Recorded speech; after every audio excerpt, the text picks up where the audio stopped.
তাহলে জামাত এবং এনসিপি যদি নির্বাচন না করে, নির্বাচনে কে আছে? তখন বিএনপি ভীত হতে পারে, ভীত হয়ে সে নেগোশিয়েট করার চেষ্টা করতে পারে, তারা এটা চেয়ে থাকতে পারে। পর্দার অন্তরালে এমন কোনো নেগোসিয়েশন চলছে কি? আমি ধারণা করি চলছে, এটা আমি কোনো তথ্য জানি না, আমি ধারণা করি চলছে এবং চলারই কথা। নির্বাচন তারপরে যে বললাম সেটা হবে কেন হবে হচ্ছে, আমি দুপক্ষে যদি আপনি নির্বাচনের পক্ষ আর বিপক্ষের তালিকা করেন, আপনি দেখবেন পক্ষে যে শক্তির ব্যালেন্স সেটা অনেক ভারী। বিএনপি সবচেয়ে বড় রাজনৈতিক শক্তি, দেশের জনগণের একটা বিরাট অংশ নির্বাচন চায়, বিরাট অংশ, এটা শুধু বিএনপি সমর্থক না, এর বাইরেও বিরাট অংশ, কিছু সিভিল সোসাইটির লোকজন আর এসবের ক্ষেত্রে না চায়। সেনাবাহিনী নির্বাচন চায়, সেনাপ্রধান স্পষ্টভাবে তার অবস্থান নির্বাচনের পক্ষে জানিয়েছেন। ব্যবসায়ী সমাজ সবচেয়ে ক্ষতিগ্রস্ত কিন্তু এই সরকারের সময় হয়েছে ব্যবসায়ী সমাজ, ব্যবসায়ী সমাজ নির্বাচন চায়। এমনকি আওয়ামী লীগ দল হিসেবে নেই, কিন্তু আওয়ামী লীগের সমর্থক যারা আছেন, আমরা আওয়ামী লীগের দিক থেকে ধরনের বক্তব্য দেখেছি, তারাও মনে করেন নির্বাচন হওয়া উচিত। ইন্টারন্যাশনাল শক্তিগুলো ম্যাটার করে ভারতের অন্তত প্রকাশ্য অবস্থান নির্বাচনের প্রতি। তাহলে পক্ষে দেখুন কত কি, বিপক্ষে ডক্টর ইউনূসের সরকার পুরোটাও না। আমি প্রধান উপদেষ্টা নিজে নির্বাচন চান বলে মনে করি, 2-4 জন উপদেষ্টা নাও চাইতে পারেন, জামাত, এনসিপি। তো তাহলে এদিকের পাওয়ার ব্যালেন্সটা খুব দুর্বল। সো শেষ পর্যন্ত আমার মনে হয় নির্বাচনটা হতে হবে। আরেকটা কথা একটু বলে রাখা জরুরি, নির্বাচন যদি আনসার্টেন ফেব্রুয়ারিতে হয়, অর্থনীতি এর মধ্যে যথেষ্ট স্লো হয়ে গেছে, নোজ ডাইভ বলে একটা কথা আছে, একেবারে সোজা গিয়ে মাটিতে পড়বে, অর্থনীতি মুখ থুবড়ে পড়বে। সো এই পরিস্থিতিগুলো সব সামনে যেহেতু আছে, আমি ধারণা করি তারা যারা নির্বাচনের বিরুদ্ধে কথা বলছেন, কিছু আলোচনা, কিছু ল্যাভারেজ, কিছু সুবিধা তারা যদি পান, নেগোসিয়েশন যদি তারা করতে পারেন, তা যা হবেও মোটা দাগে আমি মনে করি নির্বাচনে চলে যাবেন। কিন্তু হাসনাত আব্দুল্লাহ যেমনটি জানালেন যে আসন ভাগাভাগির অফার দিয়ে আসলে তাদের কেনা যাবে না, এমন কোন অফার কি তাদের দেয়া হচ্ছে? তারা অফার না, তারা নিজেরাই আলোচনা করছেন এরকম শোনা যায়। আবারও বলছি, কেনা যাবে না এই মিলিয়ে নেবেন। আবার যদি তারা যায়, তাদের আসন ভাগাভাগি বা ছাড় যদি হয়, আবার এই জায়গাগুলো থেকে সরে আসবেন। এই জন্য বলছি খুব সিরিয়াস নেওয়ার দরকার নেই। যদিও তারা নয়া বন্দোবস্তের কথা বলছেন, কিন্তু ওনারা আসলে পুরনো রাজনীতিই করছেন। এগুলো বলবেন মুখে, তারপর কোনো একদিন পাল্টে যাবে। তারা নিজেরা গিয়ে নেগোশিয়েট করার চেষ্টা করছেন, তাদের অন্তত একটা মেজর অংশ, সেটা আমরা দেখছি। হ্যাঁ, এনসিপির মধ্যে কিন্তু বিভক্তি আছে, একটা অংশ চায় নির্বাচনে যাবে, সেটা বিএনপির সাথে নেগোশিয়েট করে আসন ভাগাভাগি করতে চায়, আরেকটা অংশ নির্বাচন পেছানোর চিন্তায় আছে। কারণ ওই যে বললাম, এনসিপির তো বিরাট প্রভাব আছে এই সরকারের উপরে, তাদের সেই প্রভাব চলে যাবে, তারা হয়তো সেই কারণে এটা পেছাতে। তার সঙ্গে একটা প্রশ্ন করতেই চাই, সম্প্রতি নিশ্চয়ই আপনি অবগত আছেন, উপদেষ্টা আসিফ মাহমুদ সজীব ভাই যেমনটি জানালেন যে আগামী নির্বাচনে তিনি নির্বাচন করছেন এবং নির্বাচনকালীন সরকারে তিনি থাকবেন না, কারণ রাজনীতিতে যারা যুক্ত হবে তারা আসলে নির্বাচনকালীন সরকারে থাকা উচিত না, এমনটি মনে করেন তিনি। কিন্তু একটু জানতেই চাই যে গণঅভ্যুত্থানের পর সে সরকার গঠন হলো, সেটি তো আসলে দল নিরপেক্ষ সরকার, অরাজনৈতিক সরকার, সেই সরকারে থেকে রাজনীতির সাথে যুক্ত থাকাটা কতটা যৌক্তিক? একেবারে অযৌক্তিক, অন্যায়। আমি একটা তথ্য আরো স্পেসিফিকলি দেই। ডিসেম্বরে তত্ত্বাবধায়ক সরকারের একটা অধ্যাদেশ জারি হতে গিয়েও হয়নি, কিন্তু ওই অধ্যাদেশটা উপদেষ্টা পরিষদে পাশ হয়েছে, জাস্ট রাষ্ট্রপতি সাইন করেন নাই, করলে ওটা অধ্যাদেশ হয়ে যেত। কিন্তু উপদেষ্টা পরিষদে তখন নাহিদ ইসলামও ছিলেন। ওখানে অনেকগুলো বিষয়ের মধ্যে একটা ছিল, এই উপদেষ্টা পরিষদে যারা থাকবেন তারা পরবর্তী সংসদ নির্বাচনে পার্টিসিপেট করবেন না। তাহলে তারা এগ্রি করেছিলেন তারা এটা পার্টিসিপেট করবেন না। আমাদের আগে যখন তত্ত্বাবধায়ক সরকার ছিল, সেখানেও কিন্তু একই শর্ত ছিল, কেউ বলে নাই যে আমি যদি পার্টিসিপেট করে আমি রিজাইন করবো। সো এটা খুবই খুবই ভুল সিদ্ধান্ত, অন্যায়, অনৈতিক আমি মনে করি। অসংখ্য ধন্যবাদ জানাচ্ছি আপনাকে। আপনার কাছে আসতে চাই, যেমনটি আসলে আলোচনাটা আমাদের চলছে, আমরা দেখছি যে নির্বাচন কেন্দ্রিক সংকটের, যদি আমরা সংশয়ের কথা বলি, সেটির আসলে অবসান হয়েছে কিনা সেটি একটি প্রশ্ন। সেই সঙ্গে আরো একটি যুক্ত করতে চাই, একটা সময় রাজনৈতিক দলগুলি অভিযোগ করতো যে এনসিপি কিংস পার্টি কিংবা এনসিপি সরকারের আনুকূল্য পাচ্ছে। এখন আমরা দেখছি যে এনসিপির নেতাকর্মীরা সরকারের সমালোচনা করছে বা বিরোধী অবস্থান নিয়ে গেছে। এই সমালোচনা কি আসলে লোক দেখানো? কঠিন লোক দেখানো কিনা বলা, কারণ তারা তো অলরেডি সরকারের মধ্যে আছে, আবার সরকারের বাইরেও আছে। তো যারা সরকারের বাইরে আছে তারা সমালোচনা করছে। বিশেষ করে আপনি হাসনাতের কথা বললেন, হাসনাত যে স্টেটমেন্ট দিচ্ছে সেটার কথা বললেন, সেটাতে তার বিরোধিতা মনে হয় যেন আছে। এটা এক ধরনের হতাশা থেকেও হতে পারে। হয়তো তারা যেভাবে চাচ্ছিল এই সরকারকে, যে প্ল্যান নিয়ে তারা এগোতে চাচ্ছিল, তারা তো দীর্ঘ সময় তাদের অনেকে বলেছিল যারা আরো 5 বছর থাকুক, অনির্বাচিত অবস্থায় তারা তাদের প্ল্যানগুলো বাস্তবায়ন করতে চায়, তারা সংস্কার চায়। কি হাজার সংস্কার করবে সেটা এখনো যদিও আমরা কেউ জানি না, কারণ তাদের দলের এখনো ম্যানিফেস্টো আমরা দেখলাম না, দলের নিবন্ধনও এখনো হয় নাই। তারপরেও তারা সরকারের মধ্যে প্রভাব বিস্তার করছে, সরকারের সঙ্গে বসছে। এত কিছুর পরেও যদি আমরা বলি যে না, তাদের সাথে সরকারের সম্পর্ক নাই, তা তো ঠিক না। সরকারের সাথে তাদের সম্পর্ক আছে, সরকার তাদেরকে দেখছে। লন্ডন বৈঠকের পর এনসিপির সাথে সরকারের দূরত্ব তৈরি হয়েছে কিনা? দূরত্ব তৈরি হয় নাই, এখানে একটু হয়েছে। লন্ডন ডক্টর ইউনূস খুব ভালো করে জানেন যে উনি দীর্ঘদিন থাকতে পারবেন না, যতই উনি বলেন যে আমাকে ক্ষমতায় বসিয়েছে ছাত্ররা, কিন্তু সেটা নিশ্চয়ই অনন্তকালের জন্য বসার নাই, একটা সময়সীমা তো আছে, ওই সময়সীমার পরে তাকে যেতে হবে। তো যাওয়ার জন্য উনি একটা রাইট টাইম খুঁজছিলেন। তো আমার মনে হচ্ছিল যে ওনারা সেটা জুন চেয়েছিলেন, এপ্রিল চেয়েছিলেন, পরে নেগোসিয়েশনে সেটা ফেব্রুয়ারি হয়েছে, এবং সেই ফেব্রুয়ারির ক্ষেত্রে জামাত অ্যান্ড আদার্সেরও সম্মতি আছে। এদের তো নির্বাচন নিয়েই চিন্তা নাই। নির্বাচন নিয়ে যদি চিন্তা থাকতো তাহলে তো আপনি তাদেরকে নির্বাচনী মাঠে দেখতেন। তারা তো জুলাইতে পুরো মাঠে ঘুরে আসছে, কিন্তু নির্বাচনী যে সংযোগ করা, নির্বাচনী প্রার্থী নির্বাচন ঠিক করা এলাকায় এলাকায়, এই এতে ওই যাত্রায় তারা তো এখনো শরিক হয়নি। তা আমি ওটাই বলছিলাম, তারা তো এখনো নিবন্ধনই পায় নাই। সো তারা একটা প্রেশার গ্রুপের মতোই কাজ করছে এখনো পর্যন্ত। তারা কি আসলে রাজনৈতিক দল হিসাবে টিকবে কিনা সেটাও তো ভবিষ্যতের জন্য একটা বিরাট প্রশ্ন, নাকি বড় কোনো রাজনৈতিক দলের সঙ্গে মিশে যেতে পারে, এবং জানি না এটা কোন দিকে যাবে। সো আমার মনে হচ্ছে আপনি যেটা কোশ্চেন করলেন তাদের সাথে দূরত্ব তৈরি হয়েছে কিনা কোনো কোনো ক্ষেত্রে মনে হতে পারে।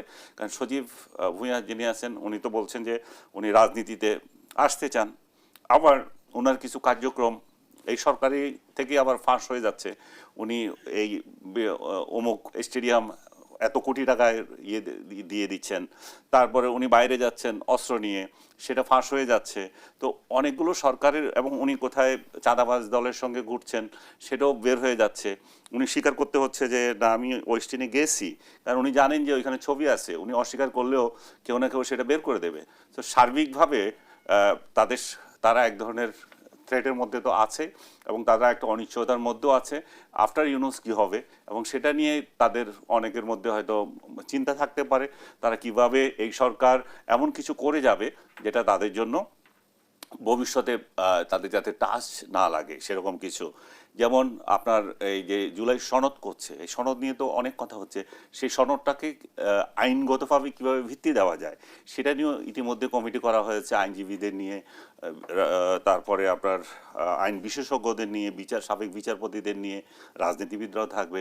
তো সব কিছু মিলে এগুলো কেন করা হচ্ছে, কারণ হচ্ছে যে এই যে 5 আগস্ট থেকে যত সব কাণ্ডকৃত্য হয়েছে, এটা ভালো হোক আর খারাপ হোক, সেটা যাতে আইনগতভাবে তাদের ভিত্তি থাকে, এবং তারা যাতে আদালতে কোনো চ্যালেঞ্জের সম্মুখীন না হন। যদিও বাংলাদেশের ইতিহাসে অতীতও দেখা গেছে এই ধরনের লেজিটিমেসি দিয়ে, এই ধরনের ইন্ডেমনিটি দিয়ে সেগুলো টিকে না। রাজনৈতিক দলগুলো যখন ক্ষমতা হারায় তখন তাদের প্রতিপক্ষ এগুলাকে এক কলমের খোঁচায় আবার উল্টেই দিতে পারে। সো সেটা নির্ভর করছে এখন। সেই কারণে আমি বলি যে বারবার আমরা যে কোনো সিদ্ধান্ত নেব এখন অদূর ভবিষ্যতের জন্য, সেটা সুচিন্তিত হতে হবে। আওয়ামী লীগকে এখন আলোচনার বাইরে রেখেছেন আপনারা এই জন্য যে তারা পতিত, তাদের সাথে আপনারা কথা বলবেন না। কিন্তু যে সমস্ত জিনিসগুলো আওয়ামী লীগের স্বার্থের বিরুদ্ধে যাবে, আওয়ামী লীগ যদি আবার ক্ষমতায় আসে বা ক্ষমতা আসার সুযোগ পায় এই রাজনৈতিক দুর্বলতার সূত্র ধরে, তাহলে তারা সেগুলো তো রাখবে না। আওয়ামী লীগ আসবে কি আসবে না সে নিয়েও একটা বিরাট কোয়েশ্চেন। আমাদেরকেও অনেকে কোয়েশ্চেন করে আপনারা আওয়ামী লীগের কথা বলেন কেন, আওয়ামী লীগ রাজনৈতিক দল হিসেবে তো আওয়ামী লীগকে আমরা অস্বীকার করতে পারবো না। সরকার আওয়ামী লীগের রাজনৈতিক কার্যক্রম নিষিদ্ধ করেছে, কিন্তু আওয়ামী লীগের যারা করে তাদেরকে তো এই দেশ থেকে তাড়িয়ে দিতে পারে নাই, তারা আছে। সো তারা যখন এক্সিস্ট করছে, তাহলে তারা আগামীতে কিভাবে আসবে সেটা নিয়ে কোয়েশ্চেন হতে পারে। আওয়ামী লীগ যেই শাসন করে গেছে গত 16 বছর, সেই ফরম্যাটে যদি আবার এখানে ক্ষমতা আসে, সেটাতে তো আমার নিজেরও আপত্তি আছে, অনেকের আপত্তি আছে। বাট আওয়ামী লীগ তাহলে যদি আসতে হয় বাংলাদেশের রাজনীতিতে, তাহলে কিভাবে আসবে? তারা কি সেই দুর্বৃত্তগুলোকে বাদ দিয়ে আসবে যারা লুটপাটে অংশ নিয়েছিল, অ্যাট্রোসিটিতে অংশ নিয়েছিল? সেই সমস্ত বিষয়গুলো চিন্তা করে যারা এই সমস্ত আইন প্রণয়ন করছেন, জুলাই সনদ করছেন, তাদেরকেও এটা চিন্তা করতে হবে যে এই দিন শেষ না, এই দিনের পরে আরও দিন আছে। কে জানতো এই যে ইলেকশন হচ্ছে, মনে করেন ইলেকশন করতেছেন আপনি একতরফা এখন ইলেকশন করবেন, যেটা 14তে হয়েছিল, 18 তো অলমোস্ট ফাউল একটা ইলেকশন ছিল, 24-এ গিয়েও একটা একদলীয় ইলেকশন হয়েছে। সেই এই ইলেকশন যারা করেছিল, যেই ইলেকশন কমিশনারগুলো ছিল, চিফ ইলেকশন কমিশন ছিল, তাদের আজকে পরিণতি কি?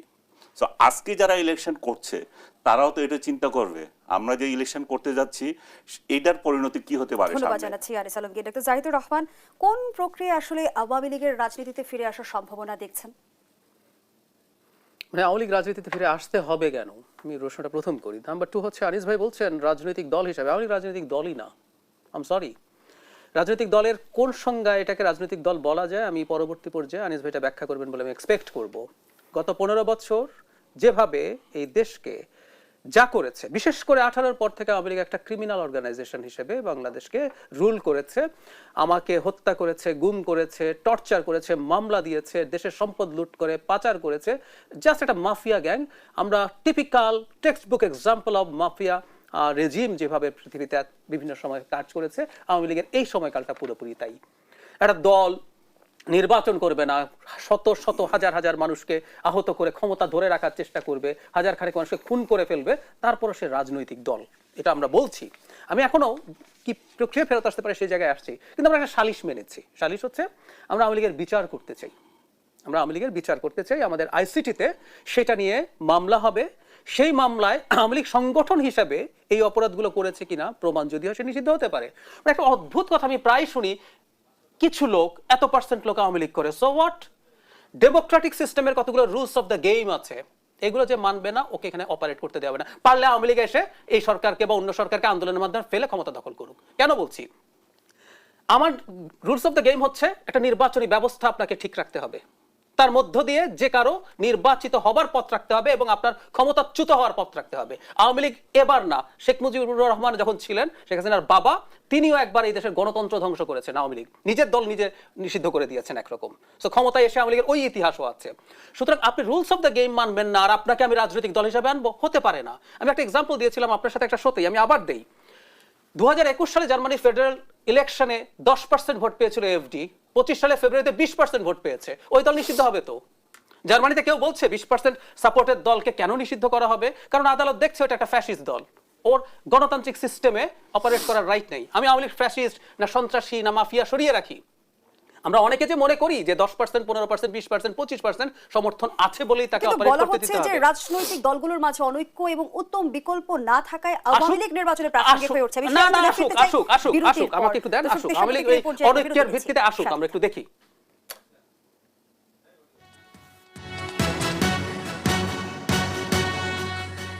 আবার আমন্ত্রণ, আপনারা দেখছেন দেশ টেলিভিশনের নিয়মিত আয়োজন দেশ সাম্প্রতিক, নিবেদন করছে আড়াইয়াল অ্যাঙ্গেল চ্যানেল অ্যান্ড স্কোয়ার বার। আমরা আবারও ফিরছি আলোচনায়।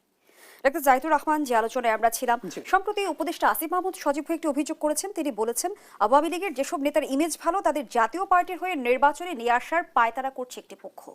সে সঙ্গে আগের আলোচনায় যেমনটি আমরা বলছিলাম যে রাজনৈতিক অনৈক্য কিংবা উত্তম বিকল্পের অভাবের কারণে কি নির্বাচনের আগে আওয়ামী লীগ প্রাসঙ্গিক হয়ে উঠছে? আমি আসলে এখন পর্যন্ত আওয়ামী লীগের প্রাসঙ্গিকতার কিছু দেখি না। আমি আগে কথা একটু শেষ করি, তখন শেষ করা যায়নি। আমার বেসিক আর্গুমেন্টটা হচ্ছে, এটা আমার আর্গুমেন্ট না, মানে আমরা কেউ কেউ বলি গণতন্ত্রে সবাই অপারেট করতে পারে, মানে গণতন্ত্রে কি হিজবুত তাহরির অপারেট করতে পারে? আমরা হিজবুত তাহরিরকে নিষিদ্ধ করে দিয়েছি। ধরেন হিজবুত তাহরিরের 2 কোটি সমর্থন হলো, অ্যালাউ করবো? ধরুন বাংলাদেশের একটা ইসলামী দল বললো আমি ক্ষমতায় গিয়ে বাংলাদেশকে শরিয়া ভিত্তিক আইন করে বাংলাদেশের কনস্টিটিউশন পাল্টে ফেলবো, সে আমাদের ডেমোক্রেটিক সিস্টেম অপারেট করতে পারবে? উত্তর হচ্ছে পারবে না।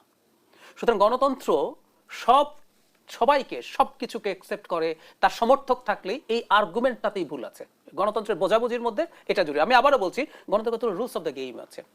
একটা পলিটিক্যাল পার্টির ডেফিনেশন যে কেউ যত রকম ডেফিনেশন খুলবেন ওখানে দেখবেন বলা আছে এটা একটা অর্গানাইজড পিপলের গ্রুপ যারা নির্বাচনের মাধ্যমে ক্ষমতায় যেতে চায় এবং তাদের যা যা কাজ আছে।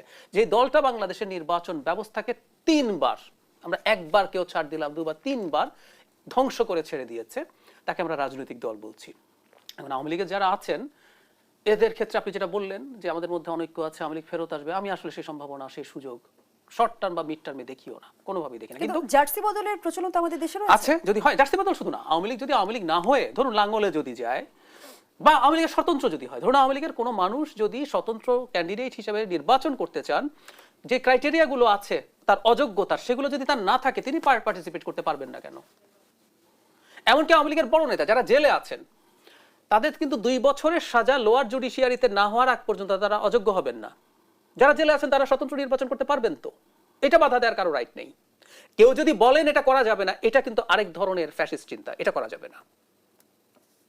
দল এখন পর্যন্ত অন্তত নির্বাচনে আসতে পারছে না, সবাই মিলে যদি এটা করেন, বা আমি পাল্টা বলি, আওয়ামী লীগ যদি একদম ভিন্ন একটা নামে একটা রাজনৈতিক দল হয় এবং আওয়ামী লীগ যদি এন্ডোর্স করে এটাই আমার নতুন দল, তাতে আওয়ামী লীগের যে পার্সেন্টেজের ভোট আছে তারা যদি তাদের পেছনে যায়, তাদের সেই রাইট আছে। কারণ এটা তো কিন্তু আওয়ামী যে লীগ না। অধিকারের কথা আপনি বলছিলেন ডাক্তার জাহিদুর রহমান, আওয়ামী লীগের প্রভাবশালী নেতাদের আসলে স্বতন্ত্র নির্বাচনের বাস্তবতা এখন আছে কি? সেটা তারা বুঝবেন, আমি জিনিসটা বোঝানোর জন্য বলছিলাম। সুযোগটা আছে কি? হ্যাঁ, সুযোগ আছে, অবশ্যই সুযোগ আছে। উনি এই রাষ্ট্রের একজন নাগরিক, উনি অভিযুক্ত। একটু খেয়াল করি, অভিযুক্ত আর কেউ সাজাপ্রাপ্ত একই জিনিস না। আমাদের কনস্টিটিউশন বলছে নৈতিক স্খলনজনিত কারণে 2 বছর বা তার বেশি যদি কেউ কারাদণ্ডে দণ্ডিত হন তিনি নির্বাচনে যেতে পারবেন না। উনি তো কোনো বিচারের এখনো রায় হয়নি। যখন যেহেতু উনি দণ্ডিত না, সবচেয়ে ভয়ঙ্কর অ্যাকিউজড মানুষটাও নির্বাচন করতে পারবে। এবং আমরা যদি আইন এবং সংবিধান মানি, সেটা সবার জন্য প্রযোজ্য।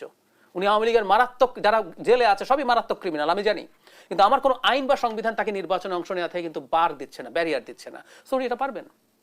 কেউ যদি বলে উনি আওয়ামী লীগ ছিলেন, আওয়ামী লীগের এত ছিলেন, এটার সাথে উনি এতগুলো খুনের সাথে জড়িত, অভিযুক্ত, এটা দিয়ে বন্ধ করা যাবে না।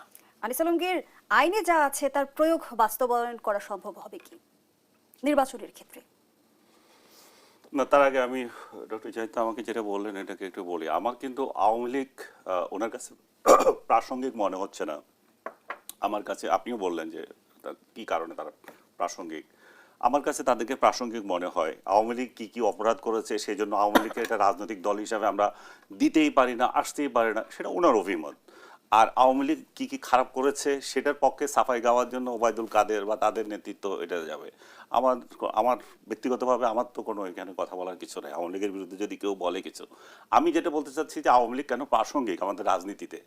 প্রাসঙ্গিক এই জন্য যে ডক্টর ইউনূসের সরকার যখন এসেছে, তার মানে আওয়ামী লীগকে সরিয়ে এসেছে, রাজনৈতিক একটা পরিবর্তন বড় ধরনের ইয়েতে তারা একটা পরাজিত শক্তি। কিন্তু এই ক্ষমতার বাইরে থেকেও তারা এখন দেখাচ্ছে যে শেখ হাসিনার এক প্রকার সমর্থক আবার শেখ হাসিনার বিরোধী দল সমান মাত্রায় আছে। কোনোভাবেই উনি যদি বলেন যে না আমি দেখছি না সেটা, তাহলে উনার দৃষ্টিতে সেটা পড়ছে না। তাহলে সোশ্যাল মিডিয়া দেখছেন না, উনি মানুষের সঙ্গে মিশছেন না, উনি টেলিভিশনে টক শো করে আমরা বেড়াচ্ছি, শুধু সাধারণ মানুষের সাথে আমাদের কথা নাই। বাজারে যাচ্ছি না, আমরা বাজারের লোকদের মতামত কি আমরা সেটা দেখি। উনি হয়তো বলবেন যে আপনি এক দৃষ্টিতে দেখছেন, হয়তো হতে পারে ওনার মতে, কিন্তু আমি যেভাবে দেখি যে মানুষ